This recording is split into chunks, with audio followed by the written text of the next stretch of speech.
സംസ്ഥാന സ്കൂൾ പ്രവേശനോത്സവം ആലപ്പുഴ ജില്ലയിലെ കലവൂർ ഗവൺമെന്റ് ഹയർ സെക്കൻഡറി സ്കൂളിൽ മുഖ്യമന്ത്രി പിണറായി വിജയൻ ഉദ്ഘാടനം ചെയ്തു.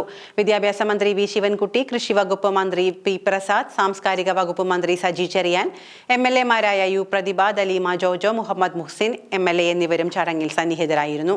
മുഖ്യമന്ത്രി നിലവിളക്ക് കൊളുത്തിയാണ് പ്രവേശനോത്സവം ഉദ്ഘാടനം ചെയ്തത്. 44 ലക്ഷത്തോളം വിദ്യാർത്ഥികളാണ് ഇന്ന് വിദ്യാലയങ്ങളിലേക്ക് എത്തിയത്. 1ാം ക്ലാസ്സിലേക്ക് 2.5 ലക്ഷത്തിലധികം വിദ്യാർത്ഥികളെയാണ് പ്രതീക്ഷിക്കുന്നത്. സാമൂഹ്യ ബോധം വളർത്തുന്ന 10 വിഷയങ്ങളായിരിക്കും ആദ്യത്തെ 2 ആഴ്ച വിദ്യാർത്ഥികളെ പഠിപ്പിക്കുക. ലഹരി തടയുന്നതുൾപ്പെടെയുള്ള വിഷയങ്ങളും പഠന വിഷയമാകും.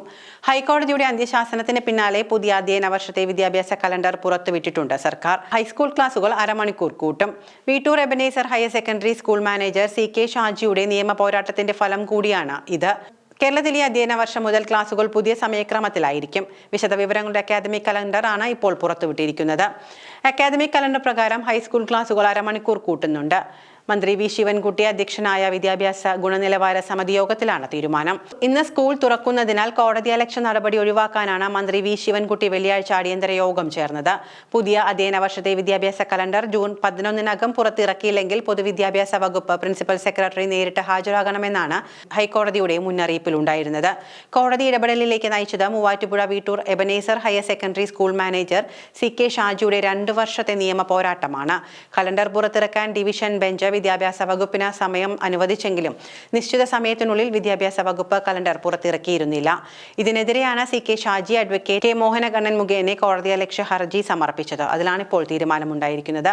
നിലവിൽ 10 മണിക്ക് തുടങ്ങുന്ന സ്കൂളുകൾ ഹൈസ്കൂൾ ക്ലാസുകൾക്ക് 9:45 അധ്യയനം തുടങ്ങുകയും 4-ന് അവസാനിപ്പിക്കുന്നത് 4:15 ആക്കിയുമാണ് അധ്യയന വർഷത്തിലെ മാറ്റം ആരംഭിക്കുന്നത്.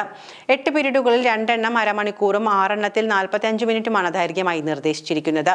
വൈകിട്ടുള്ള ഇടവേള സമയം 5 മിനിറ്റ് എന്നുള്ളത് 10 മിനിറ്റ് ആക്കാനും നിർദ്ദേശമുണ്ട്. ഇതിനായി ഉച്ചഭക്ഷണ ഇടവേള 1 മണിക്കൂർ എന്നത് 55 മിനിറ്റ് ആക്കി മാറ്റിയിട്ടുണ്ട്. രാവിലെ 9:45 തുടങ്ങുന്ന 1ാമത്തെ പീരീഡ് 10:30-നും 2ാമത്തെ പീരീഡ് 10:30 മുതൽ 11:15 വരെയുമായിരിക്കും. 2ാമത്തെ പീരീഡ് 10:30 മുതൽ 11:15 വരെയുമായിരിക്കും. ഇതിനുശേഷം 10 മിനിറ്റ് ഇടവേള. 11:25 മുതൽ 12:10 വരെ 3ാമത്തെ പീരീഡും 12:10 മുതൽ 12:50 വരെ 4ാമത്തെ പീരീഡും 12:50 മുതൽ 1:45 വരെയാണ് ഭക്ഷണത്തിനുള്ള ഇടവേള. 1:45 മുതൽ 2:25 വരെയായിരിക്കും 5ാമത്തെ പീരീഡ്. 2:25 മുതൽ 3:05 വരെ 6ാമത്തെ പീരീഡും ഉണ്ടാകും. ഇതിനുശേഷം 10 മിനിറ്റ് ഇടവേളയുണ്ട്.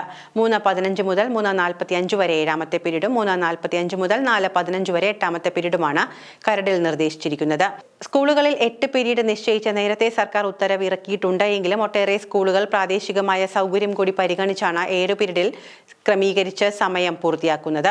കാലവർഷക്കെടുതിയെ തുടർന്ന് ക്യാമ്പുകൾ പ്രവർത്തിപ്പിക്കുന്ന സ്കൂളുകൾക്ക് അവധി നൽകിയിട്ടുണ്ട്. കോട്ടയം, പത്തനംതിട്ട ജില്ലകളിൽ ദുരിതാശ്വാസ ക്യാമ്പുകൾ പ്രവർത്തിക്കുന്ന വിദ്യാഭ്യാസ സ്ഥാപനങ്ങൾക്കും കുട്ടനാട്ടിലെ വിദ്യാഭ്യാസ സ്ഥാപനങ്ങൾക്കുമാണ് ഇന്ന് അവധി നൽകിയിരിക്കുന്നത്. കോട്ടയത്തെ ദുരിതാശ്വാസ ക്യാമ്പുകളിലായി പ്രവർത്തിക്കുന്ന സ്കൂളുകളിലെ പ്രവേശനോത്സവം ക്യാമ്പ് അവസാനിക്കുന്നതിന്റെ അടുത്ത പ്രവൃത്തി ദിവസം നടത്താനാണ് സർക്കാർ തീരുമാനം. പത്തനംതിട്ടയിൽ ദുരിതാശ്വാസ ക്യാമ്പ് പ്രവർത്തിക്കുന്ന 3 സ്കൂളുകളിൽ മാത്രം ഇന്ന് പ്രവേശനോത്സവം നടത്തും.